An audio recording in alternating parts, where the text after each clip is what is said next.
बहुत समय पहले की बात है। एक छोटे से गांव में सत्यवती नाम की एक बुढ़िया रहती थी। उसका जीवन बेहद साधारण था, लेकिन उसकी भक्ति असीम थी। वह भगवान विष्णु की परम भक्त थी और अपने दिन का अधिकांश समय उनकी आराधना में व्यतीत करती थी। सत्यवती हर सुबह स्नान करके तुलसी के पौधे के सामने दीप जलाती और मन में भगवान का ध्यान करती। उसकी भक्ति ऐसी थी कि लोग उसे विष्णु भक्त कहकर सम्मान देते थे। सत्यवती के 3 बेटे थे, विनोद, माधव और धर्मपाल। समय के साथ तीनों बेटों की शादी ऊंचे घरानों की कन्याओं से हो गई। विनोद की पत्नी सुरेखा, माधव की पत्नी शशि और धर्मपाल की पत्नी चंद्रिका थीं। ये तीनों महिलाएं धनी परिवारों से थीं और अत्यंत सुंदर और आकर्षक थीं, लेकिन उनका स्वभाव स्वार्थी और कठोर था। शादी के कुछ ही दिनों बाद से बहुओं के स्वभाव ने अपना असली रूप दिखाना शुरू कर दिया। सुरेखा का स्वभाव सबसे ज्यादा तुनक मिजाज था। वह अक्सर सत्यवती से कहती, माँ जी, ये हर समय का पूजा पाठ बंद कीजिए। हम इस घर में भी सुख शांति चाहते हैं। आप अपने भगवान में खोई रहती हैं और घर का ध्यान रखने वाला कोई नहीं। सत्यवती ने विनम्रता से उत्तर दिया, बेटी, भगवान विष्णु ही मेरे जीवन का आधार हैं। उनकी कृपा से ही सब कुछ है। मैं जितना समय पूजा में बिताती हूँ, उससे अधिक आनंद और शांति मुझे कहीं नहीं मिलती। सुरेखा ने हंसते हुए कहा, माँ जी, यह सब बातें पुराने समय की हैं। आजकल जीवन में आगे बढ़ने के लिए इन सब चीजों का त्याग करना पड़ता है। इधर शशि, जो सबसे ज्यादा अभिमानी थी, अपनी सास की गरीबी का मजाक उड़ाते हुए कहती, माँ जी, हमारे घर में तो हर चीज की भरमार थी। यहाँ आकर मुझे लगता है कि मैं किसी गरीब घर में आ गई हूँ। ये कैसी जिंदगी है। चंद्रिका, जो चालाकी और मक्कारी में माहिर थी, ने कहा, माँ जी, आप भी थोड़ा आराम कर लिया करो। अब समय आ गया है कि हम घर का भार अपने हाथों में ले लें। आप बस पूजा पाठ किया कीजिए, बाकी सब कुछ हम संभाल लेंगे। सत्यवती ने अपनी बहुओं की बातें सुनी, लेकिन उसने कभी किसी का विरोध नहीं किया। वह जानती थी कि संसारिक बातें क्षणिक हैं और उसकी असली शक्ति उसकी भक्ति में ही है। वह चुपचाप भगवान विष्णु की पूजा में लगी रहती, लेकिन बहुओं का असंतोष धीरे धीरे बढ़ता गया। एक दिन तीनों बहुओं ने आपस में बैठक की। सुरेखा ने सबसे पहले अपना गुस्सा व्यक्त किया। अब और बर्दाश्त नहीं होता। हम क्यों इस तरह से गरीबी में घुट घुट कर जिएं?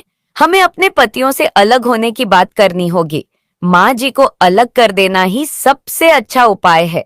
शशि ने सिर हिलाते हुए कहा, हाँ दीदी, तुम्हारी बात बिल्कुल सही है। हमें अपनी माँ जी से अलग रहना चाहिए, तभी हम अपने जीवन का आनंद ले सकते हैं।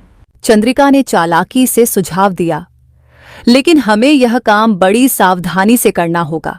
हमें अपने पतियों को इस तरह से मनाना होगा कि वे खुद ही माँ जी से अलग होने का निर्णय लें। तीनों ने अपने अपने पतियों से बात करने की योजना बनाई। उस रात जब विनोद, माधव और धर्मपाल घर लौटे तो उनकी पत्नियां रोने लगीं और अपने दुखड़े सुनाने लगीं। सुरेखा ने विनोद से कहा, देखो विनोद, मैं इस घर में और नहीं रह सकती। तुम्हारी माँ के साथ रहना मेरे लिए असंभव हो गया है। मैं चाहती हूं कि हम अलग हो जाएं और अपने घर में सुख शांति से रहें।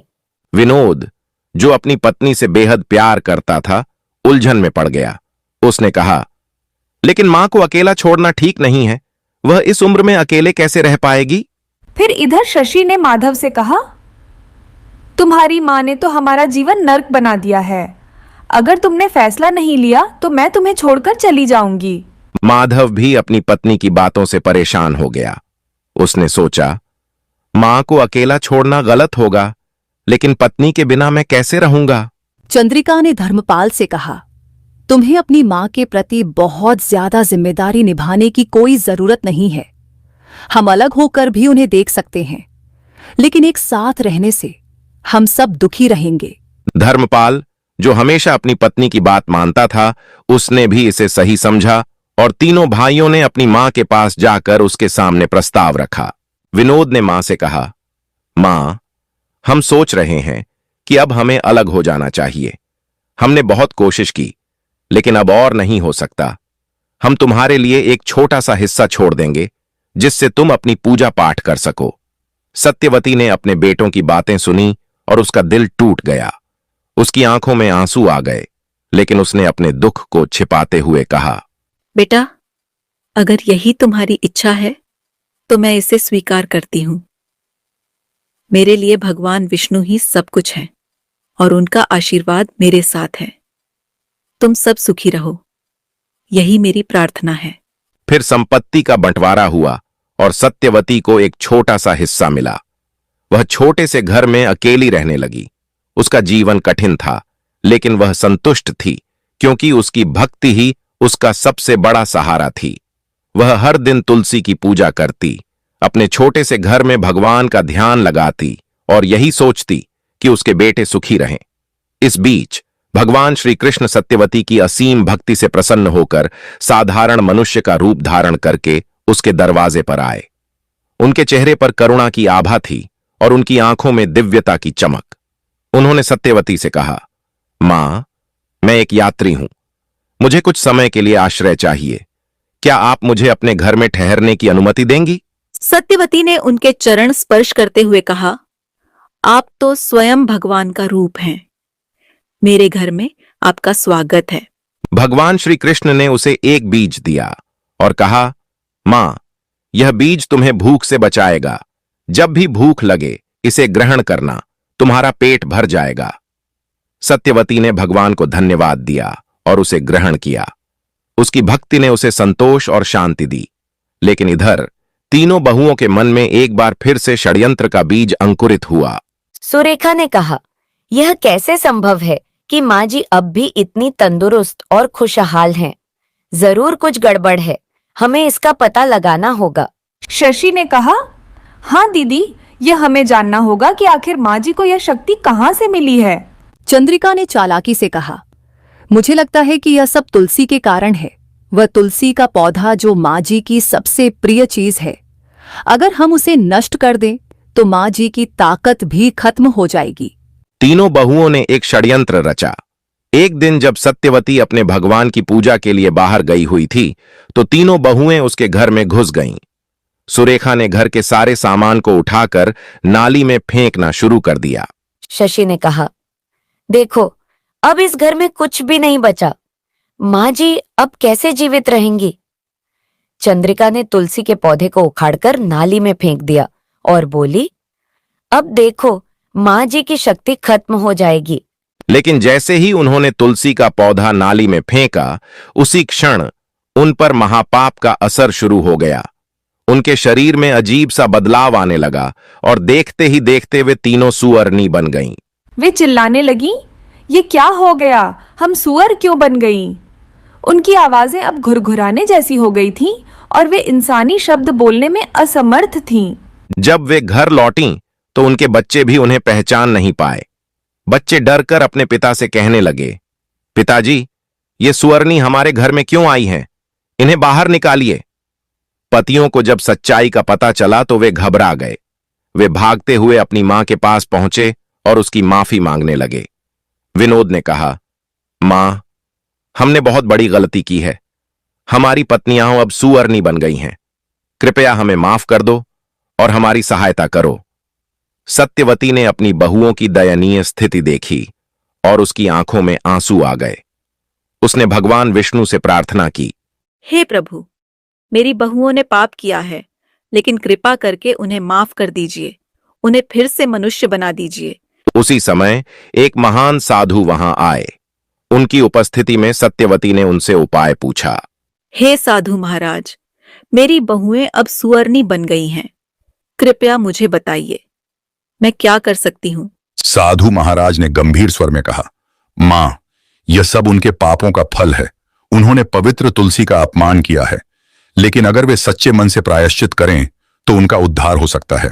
सत्यवती ने विनम्रता से पूछा, हे महाराज, कृपया मुझे उपाय बताइए।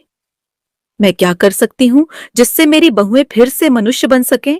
साधु महाराज ने कहा, तुम्हें विष्णु भगवान की पूजा करनी होगी और तुलसी के पत्ते के साथ प्रसाद बनाकर भगवान को भोग लगाना होगा।